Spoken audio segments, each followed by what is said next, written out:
Hey, sports card collectors and investors, my collectibles friends, thank you very much for joining me again today for another episode. It's Monday. We got through the weekend. I'm pretty happy to report my New Orleans Saints have won 7 games in a row. We beat the Falcons, which felt good. 8 sacks on Matt Ryan. Overall, it was just a feel-good type game. It was all kind of going our way. Taysom Hill actually looked pretty decent. I was a little bit surprised, to be honest. I mean, we hadn't really seen much of Taysom outside of 5 to 8 snaps a game, and then he comes in and plays quarterback the whole game. So a couple of things that weren't great. He did fumble on a run towards the end of the game, and then he also did kind of go down and lower his shoulder on a couple of runs, which he really shouldn't have been doing. He took some big hits. A couple big hits. So we'll see how that goes. But guys, today we're going to get into some sports cards hobby news. It's my kind of my weekly show that I do just to talk about some things going on in the hobby. First of all, though, we're going to go ahead and do the whole, hit the like and subscribe thing. Please do that if you're new here. I put out daily videos on all things collectibles, some personal finance mixed in, but talking about all the good stuff, all the fun stuff. So please stick around, hit that subscribe button and the notification bell so that you can be notified each time a new video comes out. Okay, guys, we'll jump right into it. So I did get, I was pinged by a viewer, actually reached out to me, and it was on the back of last week. I did a video talking about the BGS slabs that were fake that had come out, or believed to be fake, I guess. And so we were talking a little bit about that, and he sent a picture of it was a fake slab, and I'll put a picture up. I'm not going to show the entire card. That's not really my focus. I'm more just want to show you kind of where the differences lie, but it's very similar to a PSA slab as far as the design, except where that holographic, PSA is in the middle and the front, it says gem there. And it's something that if you're just kind of like browsing through and not really paying a whole lot of close attention to it, it's easy to miss it. And so it was something I wanted to show you, just kind of to show show viewership that this is happening kind of all over the place. Just be aware, be really wary, pay attention to what you're looking at. And look, I mean, this is stuff it's whenever you have a lot of money in any particular hobby, you're going to have these types of things come up. And these are not new issues. These are things that I believe have been going on. And other viewers have told me too, this is something that is not new. People trying to create slabs. That's something that has been going on for a while. So stay diligent. Make sure you're paying attention when you're buying and selling cards, for that matter, because I think you could easily accidentally buy one of these cards, go to sell it, and then you can't sell it. It's worthless. So just pay attention to that. That was something I wanted to bring up as we get started. All right, CSG grading. This is the kind of that subgroup within CGC, the grading company that grades comic books. And they're a long-time grading company, very, very reputable.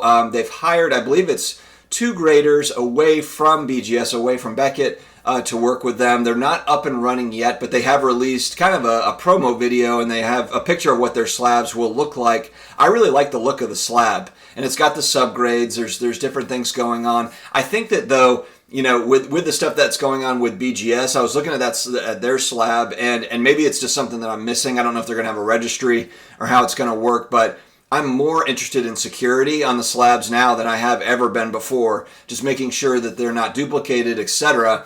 And so that's something where I'm going to pay attention to that. And maybe is that a differentiator between them and maybe other companies? It'll be interesting to see. I want to know your thoughts on CSG. I know a lot of people, it's a newer company into sports cards. They're an old grading company, but they are new to sports cards. So I know a lot of people are kind of, they like what they like and they're used to what they're used to. I get that. So, but I would like to hear from viewership. Please comment below. Are you going to go to CSG if they have, good turnaround times, good pricing? Will you give them a shot? I'm curious to learn from you all as we move forward. All right, guys, if you are on the high end of the collector system universe, there is an auction that's coming up from Mile High Card Company, and it's going to include, I believe there's an 86 Fleer Jordan, and then there's also, and a PSA 9, I believe, and then also a red PMG Jordan, very rare insert, sought after, numbered out of 100 in a PSA 6. So actually pretty high grade for that card. I don't know what the pop is on those, but there was only 100 of those printed from my understanding.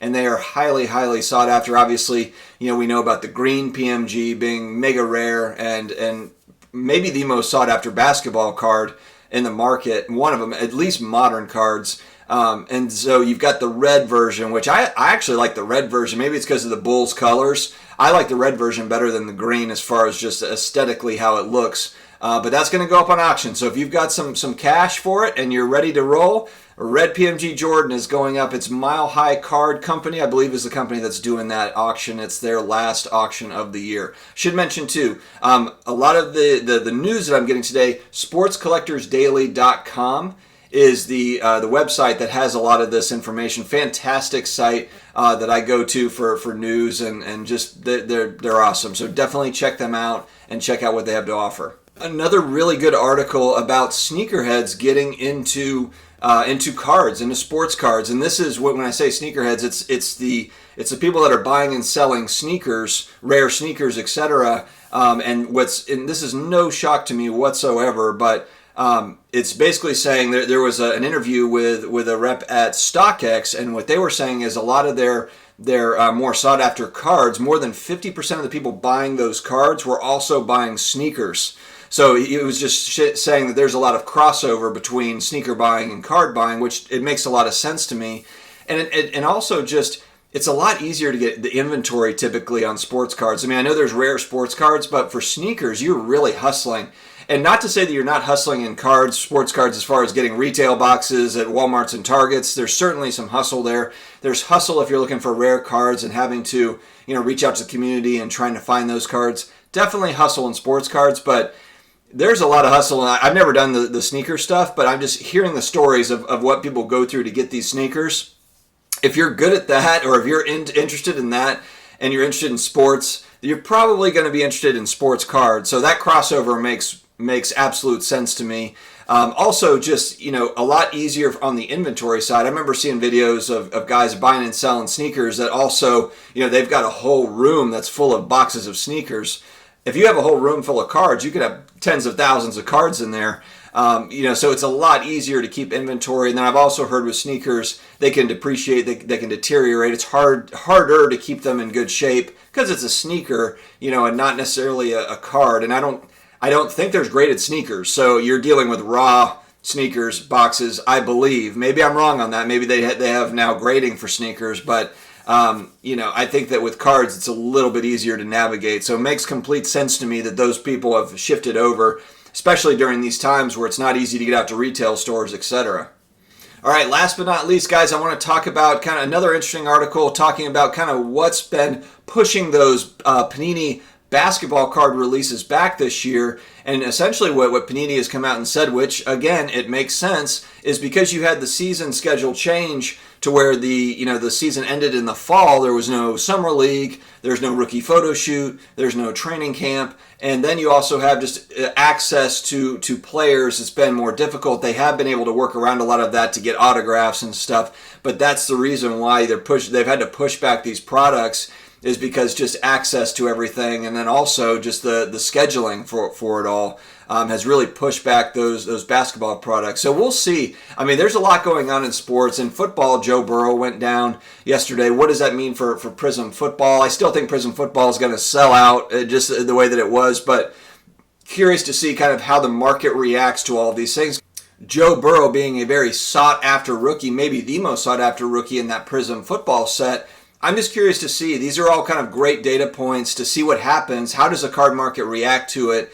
And how do people buy differently, etc. If they buy differently at all, will it all still sell out? I think that it will. I don't think that it's going to slow down Prism football. There's just such a huge demand for it. Prism football is going to be just fine, I believe, Prism football cards. So, guys, thank you very much for tuning in. I hope you have an amazing start to your week. And let's get after it this week, guys. It's Thanksgiving week. I'm going to be coming out with videos Tuesday, Wednesday, but I believe I'm going to take off Thursday and Friday just to spend time with the family. But then we'll be back on the weekend on Saturday with more videos. So, guys, thank you again for tuning in. If you haven't subscribed, please do so, and we will talk to you again later. Take care.